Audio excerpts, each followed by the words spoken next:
Why is it that even though golf is so difficult, so painful, so frustrating, so heartbreaking, it drains your energy, your bank balance, your soul, makes you question your sense of self-worth? Wait, what was I talking about? Oh yeah, why is it that despite all of that, we love it anyway?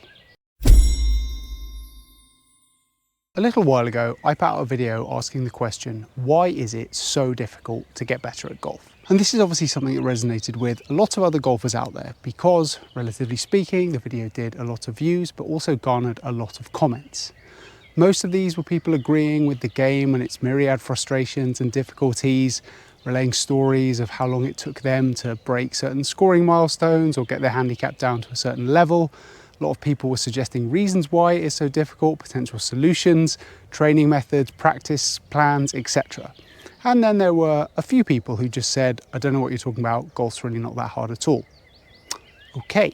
Several people also suggested that I do a follow-up video asking why it is that we love golf even though it is so hard and so frustrating. And I thought that was a pretty good idea, so here we are. Today, I thought I'd take a stab at answering the question of why it is we love golf, even though it is such a and so difficult to get better at, even if you're willing to put in the time and effort. Today, I'm going to take my attempt at answering that question with a few different suggestions, but genuinely, I would love to know what yours are. What are the reasons that you love golf, even though it is so frustrating, so difficult, and can tie you up in so many knots?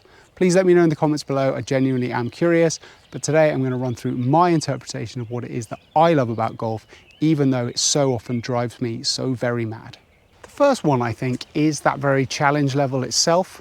Now, you may want to argue that golf attracts a certain type of personality, people who are driven or meticulous or minded to push themselves in a certain way. I don't know, and I'm not necessarily going to touch that, even though I do myself probably fall into something like that bracket. But there is something about a pursuit which is so difficult and so tantalizingly difficult that keeps us coming back.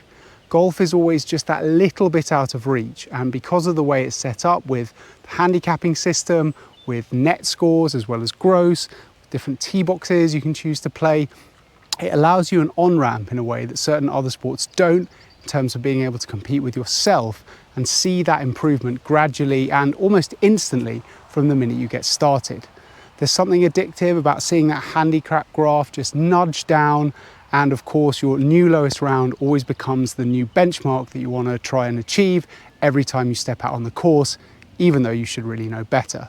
So yes, golf is hard and it's really difficult to improve at it, but its difficulty level and the fact that we can improve, even if it's bit by bit or even if it's sporadically and in a very non-linear fashion, is one of the reasons I think why we love it so much. On a similar level, and this is something which is discussed a fair amount, is that even as a beginner or a fairly new golfer, it will always give you just enough to make you think you could be really, really good. Just enough to keep coming back. Whether that is an absolutely laced drive down the middle of the fairway 300 yards, a pin-seeking iron shot that lands 2 feet away, or a 30-foot snaking putt that drops in. There are always just enough breadcrumbs that golf gives you to make you think, yeah, I could be really good at this if only I put in the time or the effort, or if I just stick with it. And whether that's true or not, and certainly I'm trying to figure that out myself, that I think is something which is very compelling and very addictive and makes us want to keep going back. Certainly I know from my own experience that if I've played a really bad round of golf, I want to get straight back out there and put it right. And if I've played a particularly good round, then I want to just ride the hot hand, get back out there and continue what I assume is going to be a fantastic run of form, even if it was just a one-off. Yes, golf is hard, but occasionally we see glimpses of what we could be. We hit shots that even the pros would be proud of. And that is another of those things that is just so addictive about this sport that we all know is hard and drives us mad, but we love nevertheless. Back in the home base now, I am obviously so passionate about golf and have so many reasons that I love it that I had started to hold up groups behind me. One of the things that I love about golf in particular is that it is a wonderful blend of being both a very social sport, but also a very individual pursuit. And for different people, this will balance in different ways. Some people are obviously purely social golfers, only going out with friends and using it as a core pillar of their social lives. And other people go the other way and don't really mind who they play with. It's just about them, their game, their improvement journey and playing rather than any of the stuff that goes along with it. I fall somewhere in the middle. I definitely do view and enjoy golf as a social pursuit, and it has helped me make some very good friends in the last few years. As someone who moved to a different part of the country not long ago where I knew absolutely nobody, it's really through golf that I have managed to make, in a fairly short amount of time, a really strong social network and get to know and meet people who I really do like and get on with well and call good friends already. So that's been fantastic. Obviously, the other side of that for me and this whole channel's existence is the improvement journey. And that really is a very personal thing. I don't tend to go to the driving range with other people or practice with other people. You know, I'll be there early in the morning or late in the evening and working on my swing, thinking about my swing, thinking about whether it's course strategy or getting my distances down or whatever it might be. That is very much something that I pursue on my own, obviously using books, podcasts, other resources to help me, but it's not something that I tend to talk about a lot, and that is part of my personal enjoyment of the game of golf. Also, everybody's experience of their progression or otherwise is a very personal thing. I think we all know that experience of being out on the course with someone who's either having a very good round or possibly a very bad round and just being completely oblivious to it. I've been out with people and it's only when we walked off that I realized they've shot an incredibly good round, you know, under par even, and I had no idea at the time. And they probably similarly had absolutely no idea how well my round was going overall.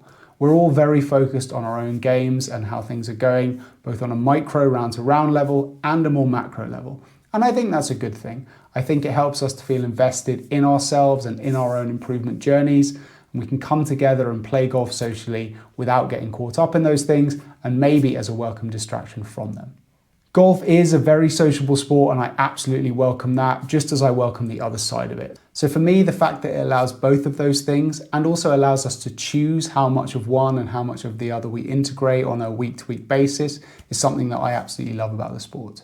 On a similar note to the social side of things is the travel aspect of golf, and this is something which I've only experienced to a limited extent so far, but absolutely intend to embrace more as time goes on.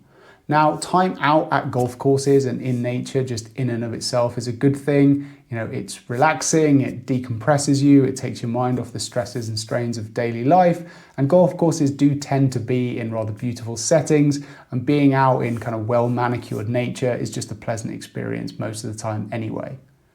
Add on to that the fact that golf courses are strewn all over the world in some absolutely incredible locations, and it's a sport that encourages us to get out there and travel and see the world in a way that we otherwise might not. I'm going on my first abroad golf trip later this year to Turkey, and that's somewhere that frankly I may not be traveling to certainly this year or possibly at all were it not for playing golf there. Next year I'm hoping to get over to Ireland for a bucket list golf trip in the southwest. And again, while I've been to Ireland, I probably wouldn't be going back this soon, and I certainly wouldn't likely be exploring that area of the country. So being able to see parts of the world that you either otherwise wouldn't go to, or you would see in a completely different capacity, be it staying in cities rather than getting out into nature, is for me a wonderful part of the game of golf. And add to that the fact that you can do so with friends and playing partners, and it brings things together really nicely. It's definitely a cliche and possibly a bit sentimental too, but I think golf does teach us life lessons as a game in a way that other sports do, but not necessarily in quite such a personal manner. That's a horse with a sword on his head, and he's there to guard my hopes and dreams. Because you're playing your own ball and often wandering off to parts of the course without other players, there is of course a degree of honesty and integrity which is expected of you as a golfer. It's expected that you won't fluff up your lie or kick your ball out of a bush or just lie about the number of strokes you've taken on a hole. And I think we all implicitly trust one another not to do that. Beyond that, there's also a humility which golf teaches us, which is of course partly to do with just how difficult it is, but also to do with the fact that you don't necessarily get back what you put in. You can grind away for hours and hours on a given week or a given month, only to see your game go backwards. And sometimes you can take a break altogether and suddenly see your scores improving. I think just like life, learning to manage your expectations, learning to try and zoom out and take a macro view and see that improvement or progression isn't linear and it takes time, is a good lesson that golf can help to teach us, even if it feels absolutely maddening in the moment. Related to that notion of honesty and integrity is of course competition. And I think golf has competition nailed down almost better than any other sport out there. largely due to the handicapping system and also to the wealth of different formats you can play. Obviously, you can go out for a round socially and not have any sort of competitive element, or you could do stroke play or match play better ball, or you could do Stableford scoring, or you could do a scramble, or you could do any other number of formats out there. Or Jenga. And even those are probably just lightly competitive if you're going out there with your friends. But of course, there are club competitions. And again, even these come in different flavors: Stableford, medal, stroke play, etc. And then beyond that, you can get into the county realm or playing for a team, representing your club versus other clubs. And then, of course, we get into the realms of mini tours and pro tours and things like that. So golf has this wonderful array of competitive formats and levels at which you can play at. And because of the handicapping system, there is at least a theoretical level playing field between you, no matter how good or bad you are, and anyone else who's out there in a given competition. Now, this isn't probably universal, but I certainly do know a lot of other golfers for whom it applies, and that is something that I love about golf, which is the kit and equipment that goes alongside it. And I don't just mean clubs. I do love golf clubs. I follow a lot of kit review channels on YouTube. I love looking at new iron releases or driver reviews or whatever that might be. But there's also a lot of other stuff out there besides clubs themselves. There is, of course, golf clothing, shoes, accessories like GPS, rangefinders and watches, golf bags, tees, tee markers, head covers, yardage book covers, all of that kind of thing. On the one hand, this could be seen as a downside in that it can get very, very expensive, particularly if you have an eye for new shiny toys all the time, or you just like to update your kit fairly regularly, be that clubs or any of these accessories. But for me, it's something that I really, really enjoy. Even if I'm not purchasing new stuff, I like having a wander around pro shops or golf superstores, or just having a look at what else is in another player's bag, be that a shiny new set of irons or a particularly interesting head cover. This also ties into the travel aspect in that when you do go to special courses in other parts of the world, it's nice to walk away with, say, a ball marker or a head cover as a memento of your time there. So it's not necessarily to do with the sport itself, but really the ecosystem around golf. I think it's probably something that certain players really don't enjoy, is the kind of wider golf industry. But for me, it is something that I do like to get involved with and that I do find is part of my enjoyment of golf as a whole. And then just one other thing, and this is certainly a mixed bag, but golf is or can be a wonderful escape.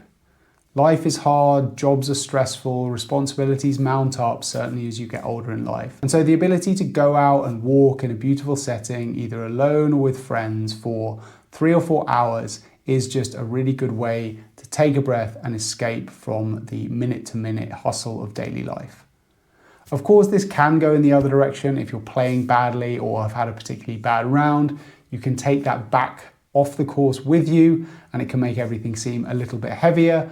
But I think if you can try to take the right mindset to golf and to a given round of golf, then it can be a wonderful escape. Certainly for me, it's been something of a refuge in life in recent times. And I think without golf, I really would have struggled to find things to get into or feel passionate about, given certain other things that have been going on.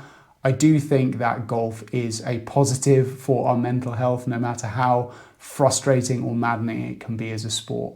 If it wasn't, I think most of us would just give it up because it is so difficult and it can be so infuriating. But I think on balance, we all think that golf is a net win for our lives, our physical and our mental health. And certainly it has been that way for me. So yes, I find golf painful and difficult and frustrating and maddening, and it can get me into some really bad moods and take me to some really dark places, but ultimately I absolutely love it anyway, and I wouldn't swap it for any other sport, and I have tried and played quite a lot of them throughout my life. But that's just me. I'd love to know what keeps you coming back, what it is you love about golf, even though it's so difficult. So do please let me know in the comments below and we can discuss, and I will see you in the next one.